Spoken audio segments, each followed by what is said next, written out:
आज हम लोग जा रहे हैं बाबा साहब के घर, जिस घर को उनने खुद डिज़ाइन करके बनवाया था, और वो भी ख़ास तौर से अपनी 50,000 किताबों के लिए।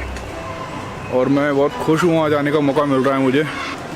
और इस वक्त हम जो है बाबा साहब के घर जा रहे हैं। वॉकिंग डिस्टेंस से दादर स्टेशन पर आप उतरते हैं, वैसे ही वॉकिंग डिस्टेंस पे बाबा साहब का घर है।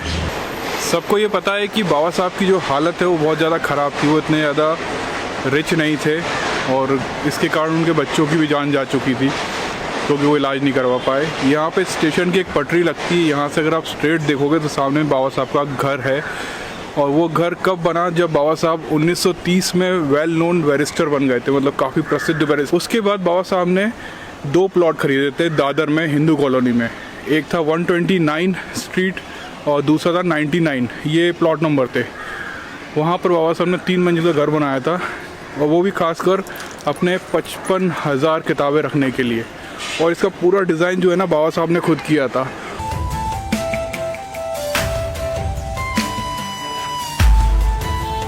और एक ख़ास चीज़ और बताऊं, जहाँ तक मुझे इतना डिटेल में नहीं पता है, लेकिन बाबा साहब का एक फ़ोटो मिला था मुझे रिसर्च के दौरान, जो आपको ये दिख रहा है। इसमें बाबा साहब की पूरी फैमिली की फ़ोटो है और इस घर के साथ। और इसमें एक ख़ास व्यक्ति और बैठा है, अगर आप ध्यान से देखेंगे, इन पे एरो आ रहा है।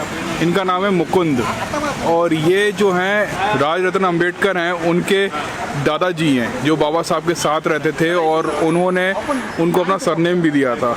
ऐसा मुझे रिसर्च के दौरान पता चला, जिस पे अभी कुछ वीडियोस बन रहे हैं MNTV के द्वारा। लेकिन मेरा MNTV से कोई विवाद नहीं है, बट मेरी रिसर्च में मुझे ये पता चला, इसलिए मैं बता रहा हूँ मैं आपको। मुकुंद जो हैं वो बाबा साहब के नेफ्यू थे, और लगभग उन्हीं की वेशभूषा में रहते थे।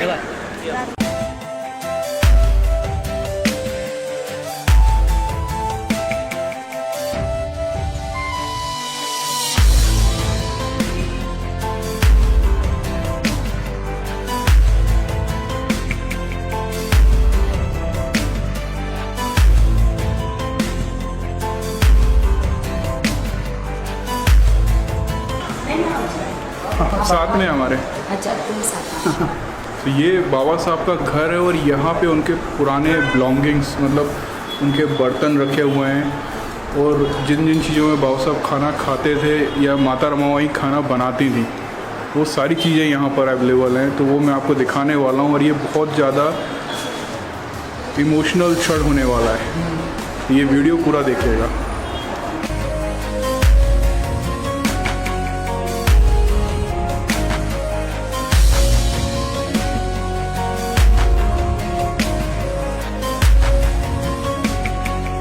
ये सारे बर्तन जो है ओरिजिनल हैं, मतलब बाबा साहब के खुद के बर्तन हैं, जिनका वो इस्तेमाल करते थे। माता रमाबाई की फ़ोटो लगी हुई है, और वहाँ पे बाबा साहब का मेज है। ये बाबा साहब का मेज है, पर्दे थे यहाँ पर पर्दे थे। अंदर जाके ले सकता हूँ शूट। और ये बहुत ऐसी चीज़ है जहाँ पर शायद मुझे अलाउड किया गया है, और किसी को अलाउड नहीं किया जाएगा।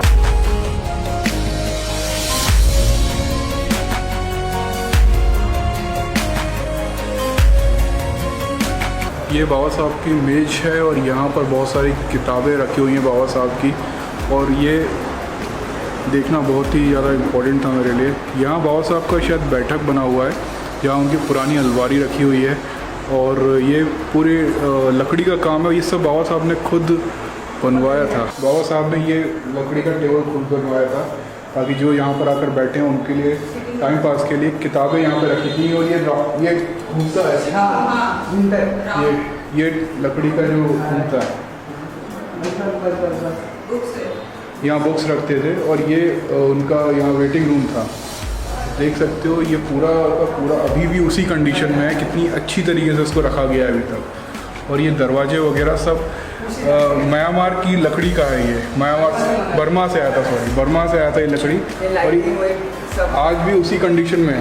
उनके ज़माने ये जो बाबा साहब का फोटोज है, ये तभी का है जब बाबा साहब का फर्स्ट बर्थडे ये सेलिब्रेट किया था। 50 साल जब हुए थे बाबा साहब, जब 50 साल के बच्चे जब बर्थडे सेलिब्रेट किया था। ये फोटो सर, ये सारी टेबल्स जो है, ये सब एज इट इज है। फ्लोरिंग से टॉप तक आप जो फ्लोरिंग दिख रही, ये बाबा साहब ने खुद लगाए हुए फ्लोरिंग है। हाँ, ये जो वायर बटन जो दिख रहे हैं आप, ये सब एज इट इज वही बटन है जो 1930 में बाबा साहब इसको यूज़ कर रहे थे, बंद किया।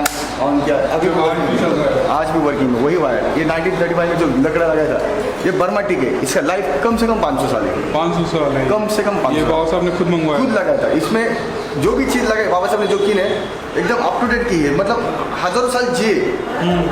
कोई भी नहीं बोल सकता इसको 1935 का बंगला है। 85 ईयर्स हो रहे इसको, कुछ भी बदलाव नहीं। और दूसरी सोचने वाली बात है, घर लोन लेके बना होता है उस टाइम पे। कौन सा बैंक था वो? SBI बैंक जो अभी भी है, उसका एम्पीरियल कुछ बैंक का नाम था पहले। अभी SBI जो state bank of India, central bank of India, state bank of India अभी है। अच्छा। अभी उसके पहले एम्पीरियल कुछ नाम था उसका, उससे उन्होंने लोन लिया था। और अब वो जो एंट्रेंस है वो मेन एंट्रेंस था बाबा साहब आने का, ये इधर का। हाँ, उस जमाने का ये मेन एंट्रेंस था। बाबा साहब की जो गाड़ियाँ थी कोच में खड़ी होती थी, कोच से इधर आने का, इधर आने के बाद फर्स्ट फ्लोर जाएंगे इधर से, जो ऊपर लाइब्रेरी इस डोर के पीछे। इसका पूरा मेंटेनेंस खाली अम्बेडकर फैमिली करती है। नो गवर्नमेंट, नो कोई गवर्नमेंट की तरफ से नहीं है कुछ नहीं। इसका कोई भी नहीं। मैं भी यहाँ पे सेवक हूँ खाली अम्बेडकर फैमिली की वजह से। अच्छा, आप यहाँ 5 साल से यहाँ पे सेवक हूँ। आज थोड़ा सैनिक है लेकिन 8 दिन अकेले रहता हूँ यहाँ पे। अच्छा, आप यहाँ आप वन मैन यहाँ पूरी पूरी पोजीशन देखता हूँ। जो क्या नाम है आपका? उमेश कसरे, राजगढ़ सेवक करके। उमेश कसरे। तो आप यहाँ पे यही देख रहे हैं सारा? हाँ, आप गूगल पे भी सर्च करेंगे राजगढ़ करके तो आपको कॉन्टैक्ट नंबर मेंटेन आएगा, उसमें जब सब आएगा 777 करेंगे। हाँ, मेरा नंबर है। मेरा नंबर है। एक्चुअली बाहर गाँव से मांगा था बाबा साहब ने, 1 पीस है। आप देख सकते हैं 1935 में अगर कोई सोच भी नहीं सकता कि नहाने के लिए बाबा साहब कोई भी आदमी टब में नहाएगा करके। वो टाइम पे 1935 के दरमियान किधर नहाएंगे तो तालाब में नहाएंगे या किधर कुएं पे नहाएंगे, ऐसा सोच था। लेकिन बाबा साहब उस टाइम पे बाहर का रहने की वजह से उनको आइडियाज थी कि कैसा रनिंग मार रहनी चाहिए, क्या होना चाहिए। तो वो टाइम में बाबा साहब प्योर मार्बल का एक टब लाए थे। 1 पीस है, आप डिजाइन देख सकते हैं कितना बढ़िया है। इसको उठाने के कम से कम 7 से 8 आदमी लगते हैं, इतना हेवी है, पूरा स्टोन का है।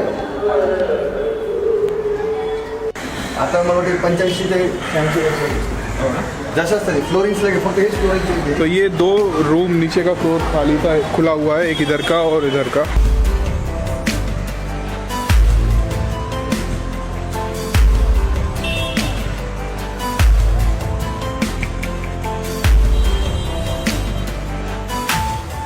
यहाँ से एंट्री होती थी, बाबा साहब की गाड़ी यहाँ रुकती थी और यहाँ से जो अंदर मैंने आपको दिखाया वहाँ बाबा साहब उतरते थे और उसके बाद बाबा साहब ऊपर जाते थे। यहाँ पर बाबा साहब ने 1-2 घर खरीदे थे। हाँ, अगर आप यहाँ से सीधे जाएंगे यहाँ से इधर 99 ये प्लॉट नंबर 129 है, वो 99 प्लॉट है। अभी उसका राम गुम्फा करके है, वो टाइम पे 4 मीनार कुछ अभी उन्होंने चेंज करके राम गुम्फा रखा है। जो बाबा साहब बाहर का जो आदमी 10-12 जो भेज दिए थे पढ़े के लिए, उसी में से एक आदमी के बच्चे ने बाबा साहब का जो प्रेस है, प्रिंटिंग प्रेस, वो तोड़ दिया था। क्या नाम था उनका? रत्नगर गायकवाड़, जो IAS थे, चीफ सेक्रेटरी थे महाराष्ट्र के बेटे थे जिनके बाबा साहब ने मदद की जो तोड़, हाँ, जिसको बाहर का भेजा बाबा साहब ने पढ़ाई के लिए, उसी के बेटे ने तोड़ने की कोशिश की। और क्यों? उसको डेवलप करना है, उसको 5 स्टार होटल बनाना है। अरे भाई, गरीब जनता है, गरीब जनता गरीबी की जैसे रही ना। कितना दूर है यहाँ से? वो वॉकिंग 10 मिनट से यहाँ सीधे क्या मतलब यहाँ से चलते हो प्रेस में जाते थे, प्रेस से इधर आते थे। जूना प्रिंटिंग प्रेस है बाबा साहब। जूना printing. Thank you Umesh. Thank you sir. और ये डेली 10 से 6 बजे तक खुला है, ट्यूसडे खाली क्लोज होता है। अगर कोई आना चाहे तो रेगुलर आ सकते हैं। अगर कोई प्रॉब्लम है तो गूगल में जाके आप कॉन्टैक्ट नंबर करके फ़ोन करके भी आ सकते हैं।